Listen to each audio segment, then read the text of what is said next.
Hay un enigma que se intenta resolver desde hace 150 años. ¿Quiénes escribieron los evangelios? ¿Cuándo los escribieron? Tras 20 años de investigación, Fernando Conde ha encontrado la solución a este enigma. Todo es un mito. No existió Jesucristo, ni los apóstoles, ni San Pablo. No hubo pasión, ni muerte, ni resurrección. Ni se fundó iglesia alguna, no en el siglo I. Todo fue ideado en el siglo IV. Empezó en el año 303 por obra de un fanático. Una solución que pocos se atrevían a imaginar y algunos se negarán a aceptar.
Esta noche vamos a hablar con Fernando Conde Torrens.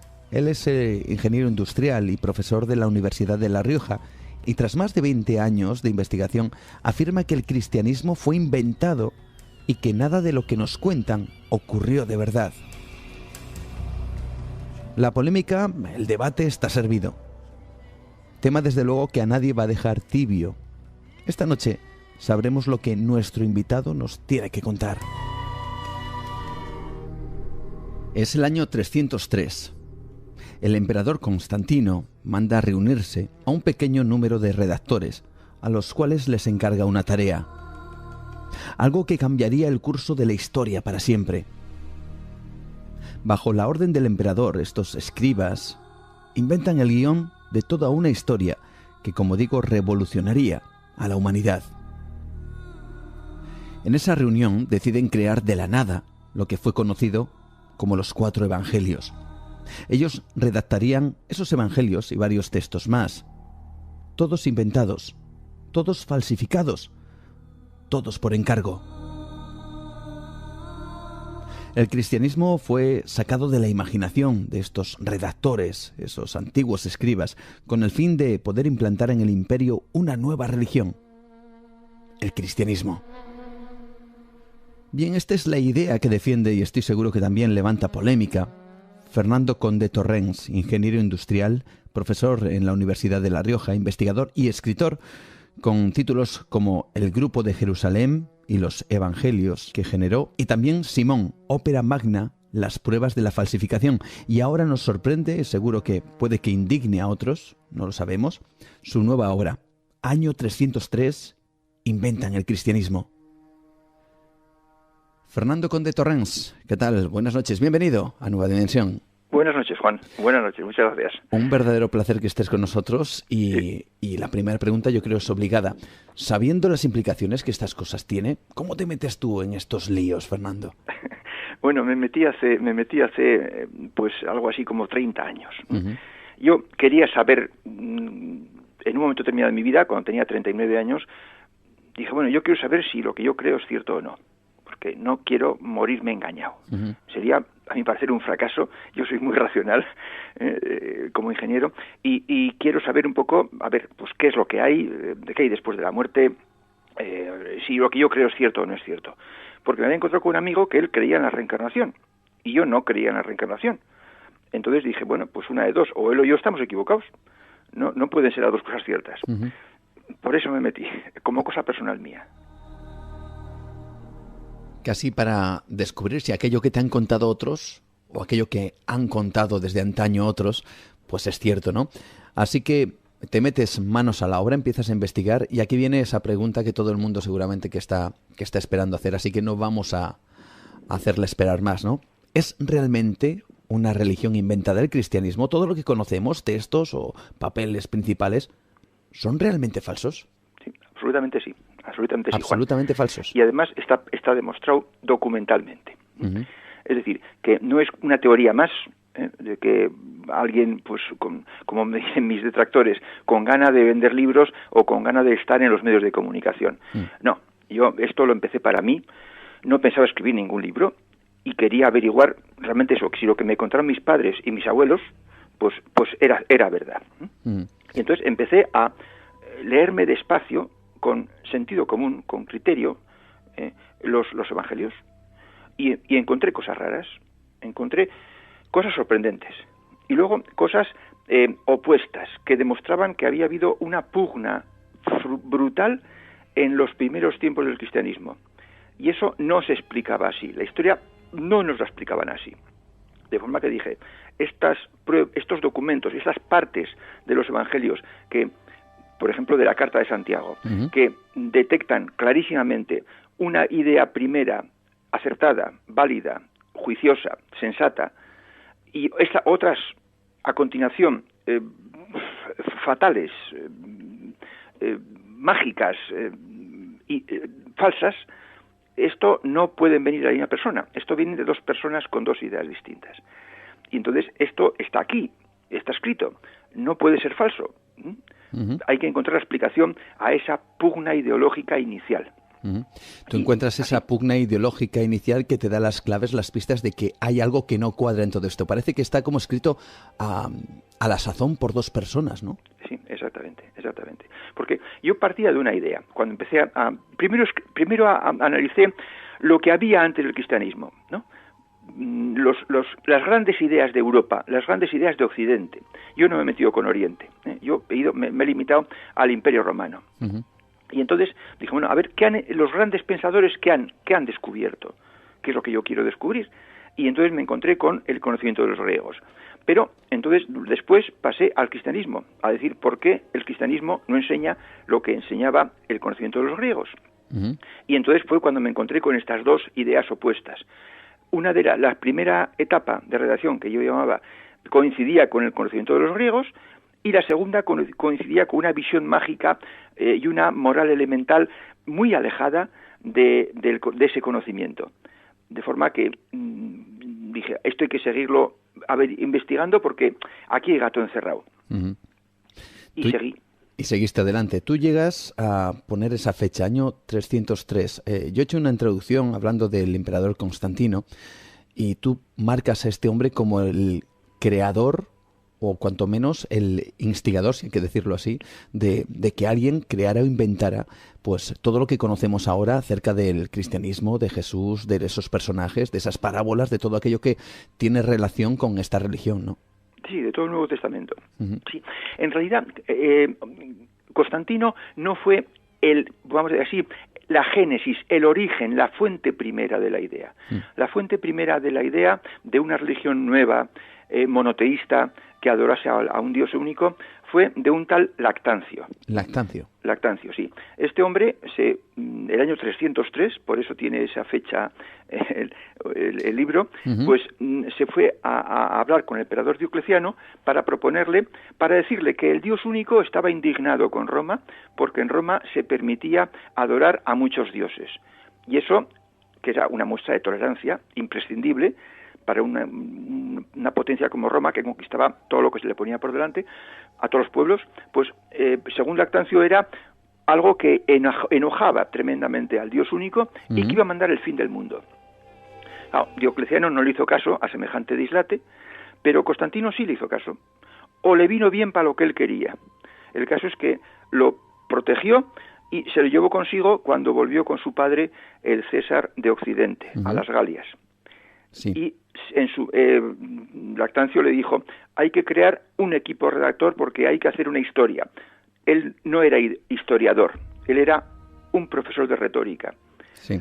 Y Constantino pensó, ya, mi amigo Eusebio de Cesarea, que es historiador y amigo mío. Y lo llamó, ya en las Galias, lo llamó, y entre los dos, entre Lactancio y Eusebio de Cesarea, crearon todo el Nuevo Testamento. Entre los dos, casi a la sazón, se inventan todo aquello que conocemos a día de hoy. Sí, sí. Lactancio tenía sus ideas y él solito escribió las epístolas de Pablo, antes de que se formase el equipo. Sí. Y él dio pues su versión de lo que era Jesucristo, un ser medio mítico, medio nebuloso. Sí, y claro, cuando escribió las epístolas de Pablo, hacia el año 305, digamos, pues no pudo poner nada de la historia de Jesucristo, de los evangelios, porque estos no estaban escritos, sencillamente. Y el Cristo de Pablo, el Cristo de Lactancio es el Cristo de Pablo. Pero luego, el año 307, con Constantino ya dueño de la cuarta parte del Imperio romano, le llama a Eusebio. Eusebio va a las Galias, donde está Lactancio, y empieza a escribir los evangelios. Y como él es historiador y Lactancio no se atreve con ese tema, pues primero Eusebio escribe el Evangelio de Marcos, que es el más sencillo, digamos, y lo escribe a su manera, siguiendo las indicaciones de Lactancio, con muchos milagros, fundando una iglesia y apóstoles y todas estas cosas, y muriendo en la cruz, porque según Lactancio tenía que morir nada más que el Hijo de Dios para que el Dios único se sintiera, pues no sé, reconciliado con la humanidad. Y entonces, a continuación, pues Lactancio copia los evangelios de Lucas y Mateo del de Marcos, añadiendo más cosas que él se ha guardado en el bolsillo. Y por último ya, con los 3 evangelios escritos, Eusebio escribe el Evangelio de Juan, completamente diferente a los otros 3, porque los otros 3 eran, vamos a decir así, demasiado iguales, los sinópticos. Y ya están formados los 4 evangelios. Y las cartas de Pablo. Y luego se escriben otras más cosas a la limón, al 50%. Parece toda una historia, desde luego, inventada como 2 personas que se unen para crear algo, ¿no? Y aquí viene otra de esas preguntas. Has nombrado, evidentemente, a Jesucristo dentro de toda esta historia. Es el personaje inevitable, desde luego. Pero ¿nos quieres decir, a raíz de todo esto que acabas de contar, por ejemplo, que Jesucristo no existió como tal? Es decir, que ni siquiera los que conocemos como apóstoles, San Marcos, San Pablo, que hemos nombrado, ¿eran figuras inventadas? ¿No existieron de verdad? No existieron, Juan. Tajantemente. O sea, no hay la menor duda. El lector que lea el libro con amplitud de miras, es decir, sin creerse nada, yo no digo que nadie se crea lo que yo digo en el libro. En el libro se ofrecen 3 tipos de pruebas documentales distintas e independientes que demuestran que Jesucristo, su padre, su madre, los apóstoles, San Pablo, los mártires, las persecuciones, todo eso es inventado, tinta sobre papiro, es absolutamente irreal, tan real como Superman o Don Quijote. Es así. Es realmente fascinante. Seguro que ahora mismo tenemos oyentes que quizás estén echando las manos a la cabeza porque están recordando pues muchos historiadores que avalan justo todo lo contrario. Así que la pregunta lógica y clave quizá en todo esto es ¿cómo se llega a esa conclusión? ¿Cuáles serían esas pruebas en las cuales, digamos, tú basas esa investigación para que todo el mundo sepa exactamente por qué realmente afirmas tales hechos? Bueno, yo he tenido 24 años, o sea, me he estado 24 años investigando este tema. Tuve que aprender griego y también aprendí hebreo antiguo para poder leer los textos en el idioma original. El latín ya sabía de mis tiempos de estudiante. estudiante de ciencias. Yo soy ingeniero, nunca he estado en el seminario. Y fui leyendo los libros, analizando los libros. Yo estaba convencido de una cosa: no hay dos personas que escriban igual una carta, mucho menos un libro. Y cuando uno escribe un libro o una carta, un libro sobre todo si es de ideología, uno se desnuda. Es decir, que estudiando lo que se decía en los textos cristianos, tenía que poderse saber quiénes escribieron los evangelios y de dónde sacaron lo que emplearon para los evangelios, o sea, qué fuentes tenían. Y efectivamente fueron saliendo cosas. Por ejemplo, yo me basé, por ejemplo, en el Evangelio de Tomás, que es un evangelio que se califica de apócrifo. También me basé, porque tenía el libro de Enoc, que es un libro apocalíptico de la apocalíptica judía anterior a Cristo. Es decir, que fui mirando otros libros que estaban relacionados con los evangelios y con el Apocalipsis, por ejemplo. Y poco a poco fueron apareciendo el hecho de que cuando uno quiere estudiar el cristianismo antiguo y empieza a mirar autores cristianos que escribieron, pues todos son nebulosas hasta que llega Eusebio de Cesarea con su Historia Eclesiástica, obra del año 312 o 15. Antes de Eusebio todo es nebulosa y además la única fuente es Eusebio.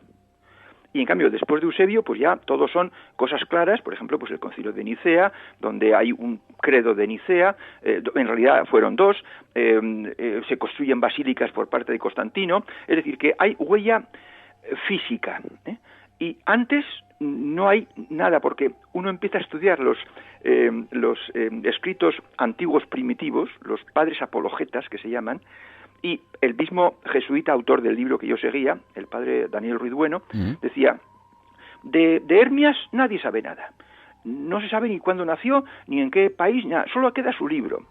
De este otro, pues tampoco nadie, no queda ninguna huella, solo queda su libro, porque es que su libro fue lo que hicieron. Y al hacer su libro ya le daban carta de identidad. Por ejemplo, a Teófilo de Antioquía, me parece, o un obispo de Antioquía, ¿no? Ignacio de Antioquía. Pues solo quedan sus cartas. Y no se sabe nada de él. Exactamente. Es como si alguien lo hubiera creado, ¿no? Es lo que vienes a decir. Exacto. Pero ya la confirmación vino cuando me di cuenta de que uno de los autores, porque yo sabía que había dos autores, a la fuerza, por las dos redacciones opuestas en ideas, uno de los autores dejó una marca, una firma, un acróstico, con el nombre de Simón. Que yo en principio creí que era un nombre propio, pero luego he visto que no, que era un nombre común. Un nombre común que significa burla, falso, falsedad. Y dejó esa firma, Simón, escrita en todos los evangelios. Y esas firmas, las nuevas, las reales, las auténticas, están en el libro año 303. Estamos diciendo que alguien marcó como falso eso que a día de hoy se da por cierto, ¿no? Exactamente.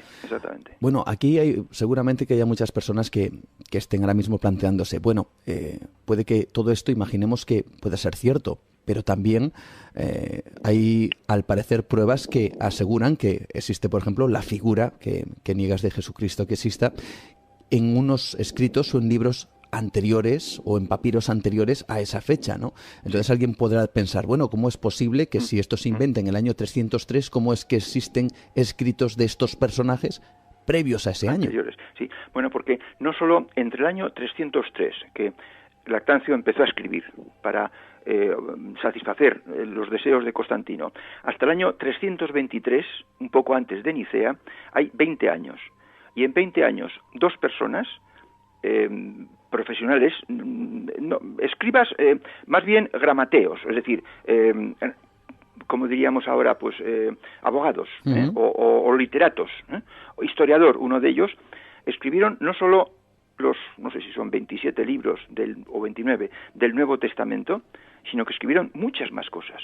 Porque claro, se plantearon, si vamos a poner el nacimiento del Hijo de Dios, este ficticio que nos hemos inventado, el año en Tiberio, el año 0, hablamos con nuestra forma de manejar las fechas, no con la de ellos, hasta el presente han pasado 300 años. Claro. Claro, si han fundado una iglesia y una religión, lógicamente sus los seguidores de esa religión tienen que haber escrito cosas, tienen que haber dejado huella escrita de sus creencias. Entonces, vamos a inventarnos además pues una serie de escritos de estos supuestos escritores cristianos del siglo I, del siglo II, del siglo III, y vamos a inventarnos también escritos de otros que les atacaron, que les vilipendiaron, les criticaron, y crearon pues todos los autores que ahora se llaman padres apostólicos, porque se supone que estuvieron en tiempo de los apóstoles, y padres apologetas griegos, que son los que estuvieron posteriores, ya en el siglo II. Y se inventaron a una serie de autores falsos, por ejemplo, Arnovio de Sica, Minucio Félix, Tertuliano, y un largo etcétera, para llenar el hueco de los 300 años casi que habían pasado entre una cosa y otra. Hay incluso, claro, pero hay personas que puedan pensar, bueno, pero están los textos apócrifos. Tú comentabas una cosa que me parece realmente interesante, y es el hecho de que había como añadidos a esos textos antiguos para encajar toda esta historia y que alguien que descubriera estos textos viera reflejado efectivamente el nombre de Jesús, de Jesucristo, de Dios y todo lo que tiene alrededor de esta religión. ¿Es cierto? ¿Alguien añadió eso a esos textos antiguos? Sí. Vamos a ver, hay que distinguir los textos antiguos de cristianos anteriores a Nicea, que los escribió el equipo redactor, por ejemplo, pues esos que te he dicho, y todos los padres apologetas y todos los padres apostólicos. Por ejemplo, Ireneo de León, que me lo sacan mucho los detractores que tengo. Los escribieron ellos, entonces claro, hablan de Jesucristo, no van a hablar, sí, precisamente son para dar base, para dar sustento a la falsificación. Y luego a 4 autores que no eran cristianos, Flavio Josefo, Suetonio, Tácito y Plinio el joven, pues cogieron sus cartas y añadieron párrafos que hablasen de Jesucristo.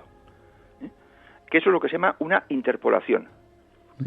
Esas interpolaciones, por lo menos 2 de ellas, las hizo Eusebio, que era el que estaba en contra de lo que se estaba haciendo, aunque no podía decirlo claramente. Y puso la firma de Simón también en los pasajes que interpolaba, de Flavio Josefo y de Plinio. Acabas de nombrar a Eusebio, que dices que estaba en contra.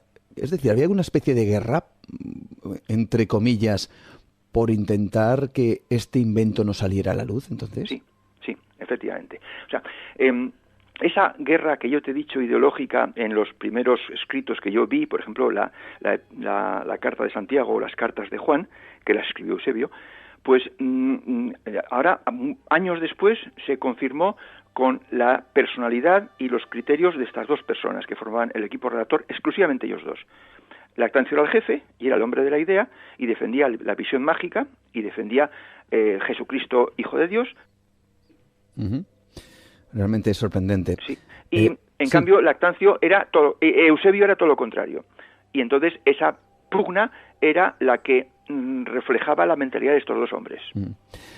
Bueno, nuestros oyentes se deben de estar quedando un poco perplejos, seguramente muchas personas. Ojo, hay que decirlo, tú me comentabas el otro día antes de realizar esta entrevista que tú desde luego respetas absolutamente todas las creencias, que si la creencia además es válida para alguien y le hace, bueno, pues sentirse bien, evidentemente todo es válido, pero que la realidad tiene que contarse, ¿no? Claro, efectivamente. Lo que es historia, y la verdad es la verdad.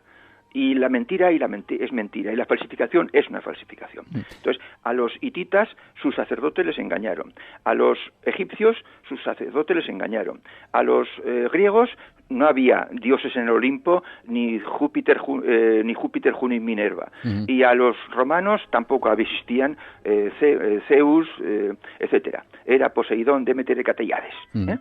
Entonces, a nosotros cristianos también nos han engañado. Una pregunta, ¿y por qué se consigue engañar? Es decir, esto, que es a parecer toda una invención, según tus investigaciones, ¿cómo consigue calar en el pueblo? ¿La ignorancia? ¿El hecho de ser manipulados o ser fácilmente manipulados? Sí, bueno, en el año 300 todo el pueblo era analfabeto, ignorante, pobre, y el emperador Constantino favoreció con toda su autoridad el establecimiento del cristianismo. Entonces, por ejemplo, pues se daba de comer había hambrunas y repartía trigo antes el gobernador y a partir de Constantino el obispo. Bueno, pues evidentemente la gente que vivía en las ciudades pues se iba cuando había hambre o cuando los que tenían poco pues iban al obispo y el obispo les daba trigo y alimentos. En el pueblo menos, en el campo menos. Pero es que luego vino Teodosio y Teodosio obligó por decreto ley a que todo el mundo fuera cristiano y el que no fuera cristiano no podía hacer testamento y legar sus bienes a sus hijos y quedaban para el emperador. Entonces, claro, pues ante esa como una especie de chantaje, ¿no? Ante esa coacción, pues al final todo el mundo se hizo cristiano porque era la única vía, la única solución posible. Es decir, hubo una invasión del poder temporal o del poder político vía Teodosio y una invasión sobre el mundo de las conciencias. Y entonces eso, pues una invasión es fatal porque nos hace perder, nos retrasa siglos. Y en este caso el cristianismo nos ha retrasado 17 siglos. Se obligó al pueblo de alguna manera a convertirse en cristiano, si no, sería castigado por diferentes vías. Sí. Bueno, vamos a ir por partes. Seguimos, desde luego, desgranando parte de este libro. Año 303, inventan el cristianismo, totalmente recomendable, de Fernando Conde Torrens, con el cual estamos hablando ahora mismo. Y para dejarlo claro, alguien pensará, bueno, quizá Jesucristo fue inventado, quizá los apóstoles, quizá todas las historias que nos encontramos sean producto de la invención de un par de personajes en esa época, en el año 303, pero no hay nada que se base en alguna realidad, en algún personaje real. ¿Es absolutamente todo inventado? Es todo inventado. ¿Todo? Ahora, claro, lo que hicieron fue situar una persona 300 años antes para que no se la pudiera rastrear, y menos con los instrumentos de información de entonces, y hacer una persona creíble. Eusebio procuró hacer una persona creíble y le dio el formato de un maestro del conocimiento de los griegos. Pero solo en una parte muy pequeñita, en un 10%, porque tenía que hacerle caso a Lactancio, que era el jefe del equipo, y tenía que poner el Jesucristo, Hijo de Dios, que Lactancio quería. De forma que en los evangelios de Marcos y de Juan hay un evangelio original hecho por Eusebio y hay una interpolación masiva del 90% hecha con las ideas de Lactancio. Lo que ocurre es que, para tranquilizar al sector que tú dices, ¿no? Pues en realidad lo que hayamos creído tiene poca importancia. Porque si hemos nacido en Occidente, pues somos cristianos. Pero si hubiéramos nacido en la India, o en África, o en China, seríamos otra cosa. Lo que importa es cómo somos por dentro, cómo nos comportamos, qué sembramos a nuestro alrededor. Eso es lo que importa. Cómo de buenas personas somos, o somos malos bichos. Y se puede ser buena persona o mal bicho siendo ateo, agnóstico, cristiano practicante, cristiano no practicante, o siendo cualquier otra cosa. Y eso es lo importante. Desde luego eso es una absoluta verdad, ¿no? Y eso, ¿cuántas veces lo hemos pensado, no? Hablamos muchas veces en corrillos de cuánta gente, por ejemplo, va a los cultos, a misa, se dice, y que no deberían ser perdonados, ¿no? Y sin embargo, cuánta gente no entra en esas iglesias y ayudan a los demás. Eso, desde luego. Pero partiendo de esa base, de esa invención, hay, por ejemplo, escritores, investigadores como Javier Sierra, al que imagino que conoces, que él llegaban a afirmar que, por ejemplo, de las Biblias había 6 versiones diferentes. ¿Esto realmente es así? ¿Existen textos bíblicos diferentes que cuenten historias diferentes? Bueno, yo he analizado la Biblia cristiana, la Biblia católica. Concretamente yo empecé con la Nácar Colunga.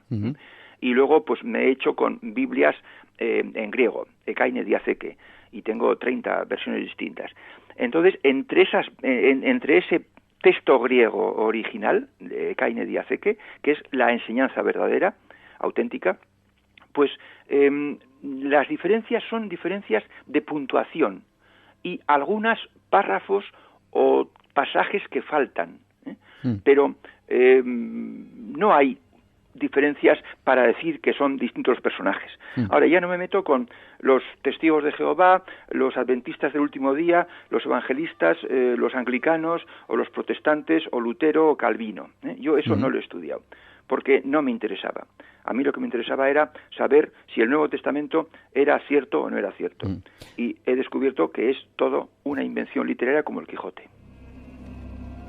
Hay una cosa además que apuntas, a mí me parece realmente interesante y uno cuando lo piensa dice, bueno, pues es verdad, es cierto. Las copias que se hacían en la época de estos libros, desde luego no tienen nada que ver con el sistema, perdón, ni la metodología ni la tecnología que se utiliza para copiar un libro. Se hacía a mano, se escribía, y claro, tú comentas que pudo haber, vamos a decir que inferencias por parte de aquellos que copiaban las obras que quizá añadieron o quitaron cosas del libro que en principio tenían que copiar, ¿no? Sí.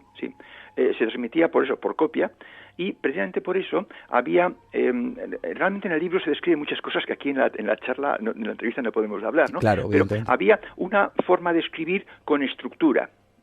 Es decir, que el autor se obligaba a escribir con ciertas longitudes del texto para que el lector supiera que efectivamente estaba leyendo la obra sin alteraciones, sin malas copias. Eusebio colocó acrósticos en todo lo que él escribió para demostrar que todo era falso. Y no solo colocó acrósticos de Simón en el Nuevo Testamento, sino que las colocó en su obra principal, la Historia Eclesiástica, que es la historia falsa hasta la raíz de lo que habían sido los 300 años anteriores. Y luego están las dobles etapas de redacción con ideas opuestas, cosa que es, vamos a decir así, gravísimo y inconcebible. Y además no es esa la historia que nos cuentan. De manera que no hay peor cosa, yo mantengo, que mentir por escrito, porque la mentira permanece escrita ahí para siempre. Y si se sabe dónde hay que mirar, se descubre que todo es mentira. ¿Existen más claves, además de esas firmas que Simón aparentemente había dejado en sus escritos, que nos aseguren que todo esto fue una patraña creada por dos personas? Sí, las estructuras. Es igual que un soneto es escribir, pero con ciertas reglas muy estrictas, dos cuartetos y dos tercetos que riman así y asá, pues los escritores antiguos escribían todos, y digo todos con mayúscula, absolutamente todos, escribían con estructura. Las estructuras son, unos órdenes de números que uno podía crear una estructura muy complicada y por tanto estar muy constreñido al escribir, o muy libre y por tanto pues no estar apenas limitado al escribir. Lactancio escribía con una estructura muy estricta, muy rigurosa, muy complicada, muy difícil, y cometió el error de escribir todos los libros que él escribió con el mismo tipo de estructura, porque quería lucirse. Él era un profesor de retórica, dominaba las estructuras a la perfección y las sabía aplicar en sus escritos. Y por eso, el Evangelio de Lucas, el de Mateo, las cartas de Pedro, las cartas de Pablo y la carta de Judas, que a lo mejor ningún lector sabe que existe, pero existe en el Nuevo Testamento, todas las 5 están escritas con el mismo tipo de estructura, que denota que todo son obra de la misma persona. Y por eso cuando se dieron cuenta de que esto era así, pues entonces lo que hicieron fue cambiar las estructuras, porque se iban a dar cuenta de que todo era de la misma persona, de Lactancio. Y ahí vienen las variantes, que son 200.000 variantes, en textos que se conocen del Nuevo Testamento, porque tenían que cambiar las estructuras para que no se notase que todo era obra de la misma persona. Esta es otra prueba, una de las 3 pruebas. Realmente sorprendente.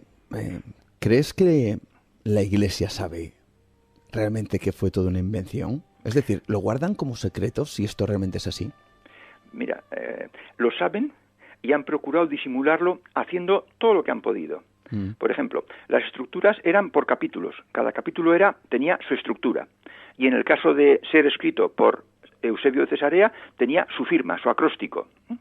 Bueno, pues han cambiado las longitudes de los capítulos, han unido 2 capítulos en uno, han partido un capítulo original por la mitad, empezando a medio capítulo o un capítulo distinto, con el fin de que no se pueda seguir el tema de las estructuras y disimular. pero lo malo es que los escritores antiguos escribían haciendo que cada capítulo empezase con una cierta similitud. Por ejemplo, si tú miras el Evangelio de Juan actual, que está alterados y refundidos capítulos, verás que los primeros capítulos, no el primero, sino el segundo, tercero, cuarto y quinto, empieza por un adverbio de tiempo. Y al día siguiente, y el otro capítulo empieza, y al siguiente día, y otro, y un día más tarde salieron Jesús y sus discípulos de aquí para allá. O sea que ponían unas clavecitas para que se señalase el principio del capítulo. Algo desde luego que claro, pasan desapercibido a la persona que es profana en estos temas, ¿no? Sí.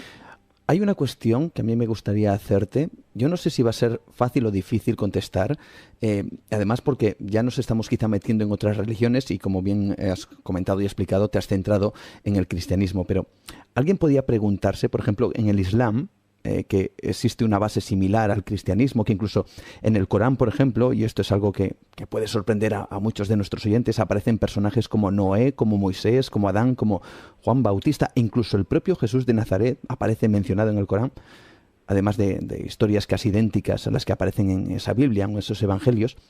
¿Podríamos decir también que de alguna manera esas otras religiones son inventadas? Mira, Juan, yo tengo dos normas que sigo a rajatabla. Sé que es complicado, ¿eh? Primero, me niego a hablar de otras religiones porque no tenemos derecho los cristianos a criticar, ni analizar, ni enjuiciar las creencias de otros pueblos. Eso para empezar.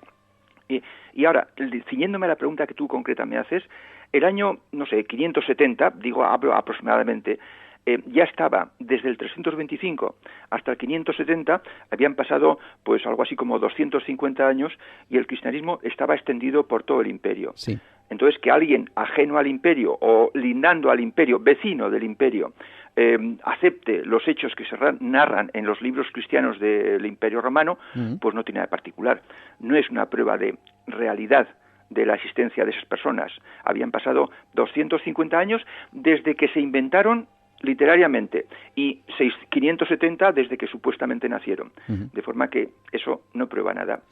Vamos a hablar de otra parte que creo que especialmente te llama la atención, y es el hecho de que, los griegos, el saber griego fue ocultado o fue sepultado, más bien dirías tú, por el cristianismo, ¿no? Sí, Lactancio era una persona muy especial, muy difícil, muy fanática, y entonces tenía, y se ve en sus escritos, concretamente en Instituciones Divinas, que yo lo leí despacio y lo tengo también en su idioma original, pues que es latín, si mal no recuerdo, pues tenía una manía impresionante a los judíos y a los griegos. Sí. A los judíos porque era un mal nacido y les había robado el Antiguo Testamento, que es la Torá judía, y en lugar de ser agradecido con ellos, pues fue, un mal nacido y se metió con ellos a sangre y fuego en todos sus escritos. Y segundo, a los griegos, porque los griegos tenían el conocimiento de los maestros griegos, que era lo que ahora nosotros llamamos filosofía, pero que era el conocimiento con mayúsculas, y también sabía que era el enemigo potencial mayor del cristianismo, y como él quería implantar su religión, pues entonces lo que hizo fue tirar con bala, diríamos hoy en día, contra el conocimiento de los griegos, y se prohibieron, se cerraron las escuelas, se quemaron todos los libros, y no nos ha quedado nada, de forma que todo lo que se enseñaba que es digno del ser humano y acertado, todo eso ha quedado, como dices muy bien, y sepultado, oculto.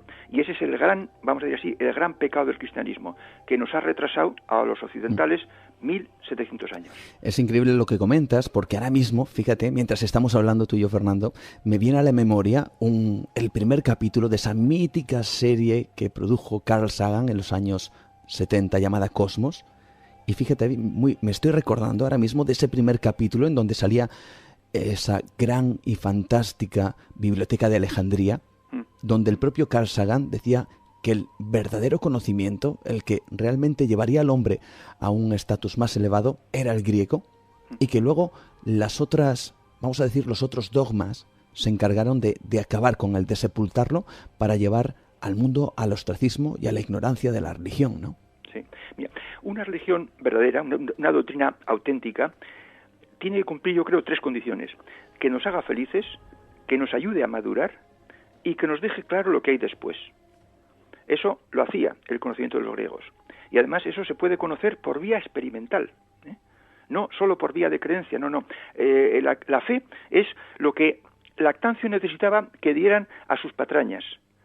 Yo digo que es un chupito de cicuta intelectual. No, lo que hay que hacer es saber y experimentar, en lugar de creer y confiar en las fantasías del señor Lactancio, que es lo que hacemos hoy en día muchos. Bueno, lo que hacen, yo ya no lo hago, sí, que hacen hoy en día muchos occidentales. Además, debido a esta creencia, pues bueno, todos conocemos que se ha llevado a más muertes, a más guerras, los dioses revelados que las propias guerras por la tierra, incluso, ¿no? Sí. Sí. Y el mundo que tenemos hoy, es deplorable, ¿eh? Y el culpable es Occidente, porque Occidente tiene más tecnología y desde el 1500, digamos, ha dominado todo el mundo. Prácticamente. ¿Has tenido algún tipo de problema, polémica, por difundir estas cuestiones? ¿Alguien te ha vetado en algún sitio? Sí, efectivamente, me han vetado, sí, en muchos sitios. Pero la característica común de todos los que protestan y denostan de lo que se dice en el libro es que no se lo leen, ni se lo piensan leer. Eso no les impide criticar y decir que yo digo barbaridades, pero la única defensa que tienen es ensalzar las bondades de la falsificación. Y claro, si no se leen lo que yo pruebo y demuestro, pues ¿cómo van a rebatir nada? Claro. ¿Qué crees que puede pasar con el cristianismo en el futuro? Bueno, yo no sé, yo me he dedicado en plan aficionado a estudiar el pasado y la historia y los textos, ¿no? No soy profeta, no he hecho curso de profeta ni he hecho prácticas, ¿no? Sí, no, todavía pero no. Yo creo que la única salida que tiene el cristianismo es dejar todo lo lactanciano y poner en valor y destacar exclusivamente lo que tiene de conocimiento los evangelios y el Nuevo Testamento. Es decir, optar por el conocimiento de los griegos y efectivamente cambiar la cara, rechazar el 90% del texto, o si quieres el 80%, y basarse exclusivamente en la moral y en el conocimiento. Que lo hay, pero está muy mal traducido porque han procurado, además de quemar los libros, han procurado traducir mal lo poco de conocimiento que hay en los evangelios. Año 303, inventan el cristianismo. Todo parece como también demasiado real, ¿no? Demasiado cierto lo que cuentas también. Porque si uno atiende a los textos, a los escritos, a la Biblia, a la que conocemos, da la sensación en primera instancia que casi quien ha escrito esos textos casi estaba en el lugar de los hechos, casi podía escribir palabra por palabra nunca mejor dicho, las conversaciones, las palabras que se realizaban en esa época y dejarlas transcritas, pero lo más lejos de la realidad, ¿no? Parece más bien una novela creada, desde luego, 300 años después. Así que, casi para finalizar, Fernando, ¿el cristianismo es, por lo tanto, la mayor mentira de la humanidad? Es la mayor mentira, el mayor fraude, el mayor timo y el mayor desastre que nos ha ocurrido a los occidentales. O sea, no nos damos ni cuenta de lo que hemos perdido con la invasión que hicieron Constantino y Teodosio. Por cierto, 2 emperadores militares, porque eran muy buenos generales, eran los mejores generales de su tiempo, pero no tenían, vamos a decir así, ni repajolera idea, y perdóname la palabra, adjetivo calificativo. Adelante, tienes libertad. De lo que es ideología, de lo que es doctrina y de lo que es felicidad de los hombres. No tenían ni idea de eso. Y eran unos ignorantes, promocionaron a otro ignorante y nos han hecho ser ignorantes durante 52 generaciones. Y eso es un crimen de lesa humanidad, que espero que seamos capaces los occidentales del siglo XXI de darnos cuenta y superar, volviendo a lo que había antes de que el cristianismo hiciera el mayor desastre ideológico de la historia. Pues esperemos que desde luego cualquier religión, independientemente de creer o no en algo, si nos hace ser buenas personas, desde luego creer en algo está bien, pero que esa creencia no nos lleve a la guerra, al desastre, a la ignorancia, al desconocimiento y evidentemente a esa vuelta, a esa involución del ser humano que quizá en otros tiempos, quién sabe, si no hubiera, según comentas, no se hubiera creado esta historia fantástica, pues ¿dónde estaríamos ahora, no? ¿Qué grado de evolución, no? Un ejemplo. Los antoninos se llaman emperadores filósofos porque eran aprendices o alumnos de la filosofía y del conocimiento de los griegos. Es como si en la Casa Blanca hubiera 60 años de presidentes que tuviesen esta doctrina en sus corazones. Uh-huh. ¿Cómo sería el mundo? Claro, realmente diferente. Pues eso es lo que hemos perdido. Muchas gracias, Fernando Conde Torrens, por traernos esta obra. Es una obra que además está realmente documentada. Cada uno, desde luego, puede creerse lo que quiera creer, puede leer la obra, desde luego, y darse cuenta, bueno, pues que la historia muchas veces la escriben otros, ¿no? Y esa historia, yo a veces pongo este ejemplo, que si cogiéramos un personaje de ahora, aunque fuera real, y intentáramos trasladar su historia y que alguien escribiera sobre él dentro de 300 años, en el año 2316, ¿sería veraz todo lo que se escribiera de él? ¿Estaría manipulado? Después de 300 años, ¿todo estaría realmente colocado casi como bajo luz y taquígrafos? Obviamente no. Así que nos imaginamos cómo pudo ser también hace 2000 años, ¿no? Pues algo así similar, probablemente. Gracias, Fernando, por estar con nosotros esta noche aquí en Nueva Dimensión. De verdad, un verdadero placer. Gracias a ti, Juan. Un abrazo. He de decir una cosa. Para mí en Nueva Dimensión sería muy fácil pasar de puntillas a nivel personal por este tema. Sería muy fácil no mojarme en ciertos aspectos, ser, y más si se refiere a la religión, vamos a decir que cuanto menos tibio. Quedar bien para no herir lo que pudieran ser sensibilidades, no comprometer con mi opinión al programa y así mantener una determinada audiencia.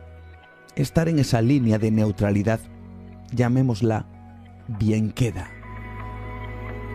Sin embargo, hay que reconocer una cosa. Lo comenté antes y no me importa repetirlo porque no sería honesto con vosotros.